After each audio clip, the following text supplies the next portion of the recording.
Ladies and gentlemen, thank you so much for tuning in. This is the Brian Welch video blog. Now, you may remember all those episodes ago when I kept making empty promises of a catchy title. Well, I stumbled upon it last episode, purely by happenstance. Ladies and gentlemen, this is Brian Welch on record, episode 30. I'm so glad that you're here. It's been a while since I've been on, and I actually don't want to fill you in on current events because it's none of your damn business. I want to jump back to, before I forget, when I pitched this last episode, when I came up with Brian Welch on record, I envisioned it even with a colon after my name and before the word the. And so I was, to give you a visual image of that, I said Brian Welch colon on record, and one of my friends suggested Brian Welch's colon on record, and I was like, listen, he's not afraid to voice his opinions, especially on Mexican food. Anyway, this is a story back when I was 16, so this is 9 years ago now, when I was just a lad, and this has to do with my first girlfriend. I won't make this a smear campaign about her. She's happily married now, and that's terrific. We were not compatible.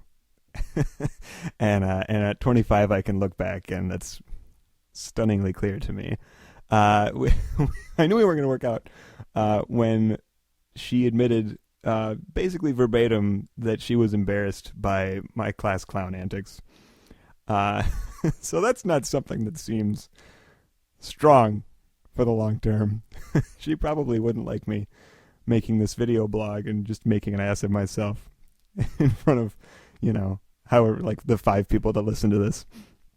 But anyway, she seemed to enjoy from time to time goading my jealousy. And I had a lot of insecurities. I was 16. I was dating a girl who was a dancer, who was on the color guard and marching band, who was on the pom-pom squad.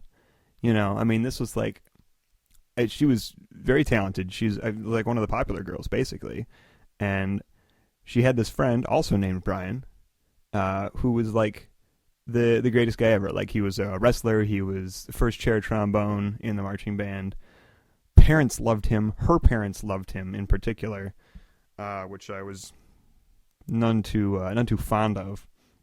The guy goes on and joins the Marines, goes to Iraq, gets awarded a Purple Heart, and turns it down because something like the guys that he was with, like, they died, and he felt like he didn't deserve it. I mean, to hate the guy was to be un-American.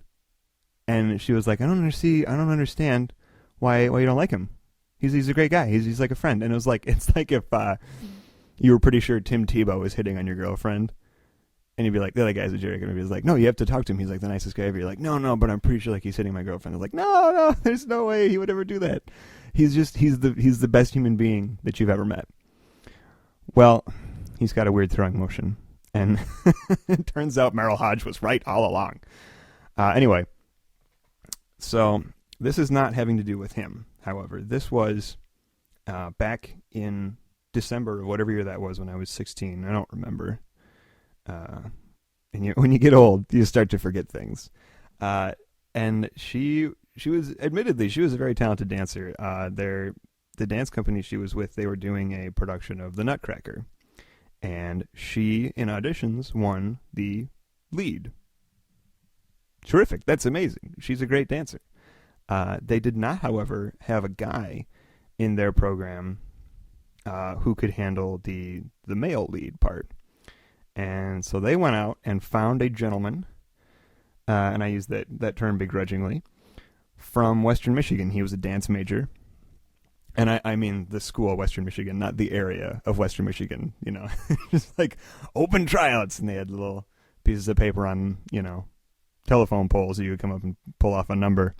And eventually they found someone. It was like the Golden Voice, that guy Ted Williams, but he was the Golden Dancer.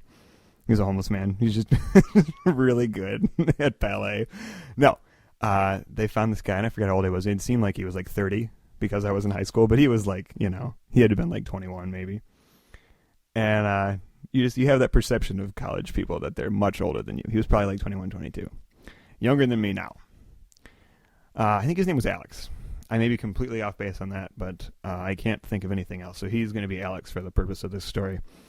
And Emily did not do anything to assuage my insecurities in all of this.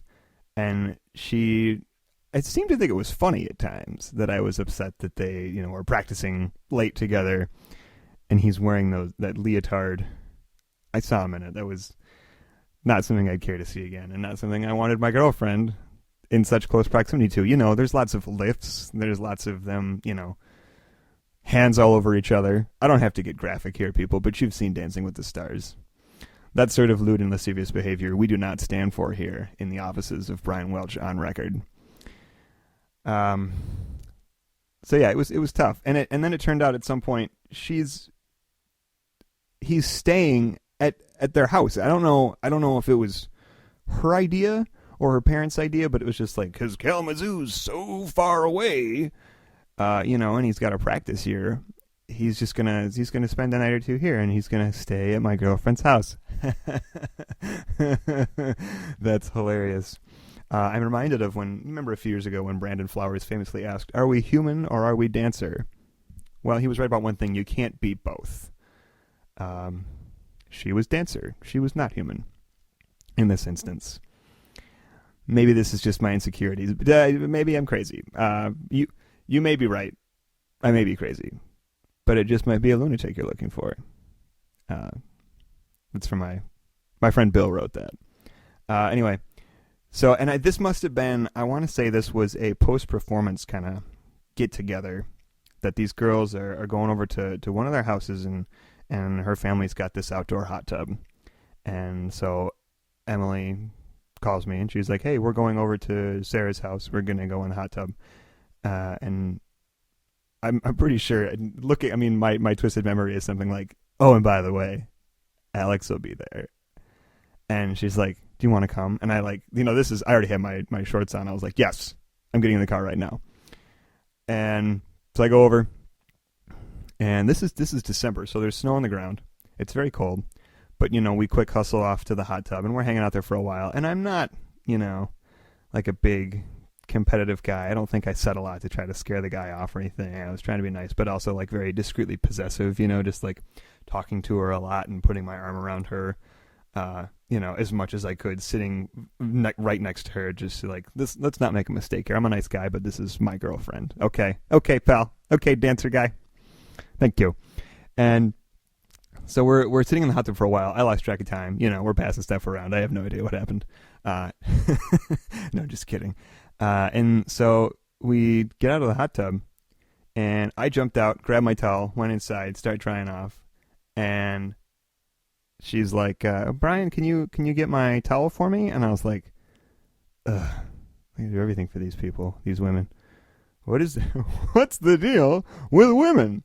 And so I'm just like, fine. I go back out there, I get her towel, I hand it to her as she's getting out. She starts drying off. We go back inside, and this is just like, they got the sliding glass door with like the 2 steps up to the house.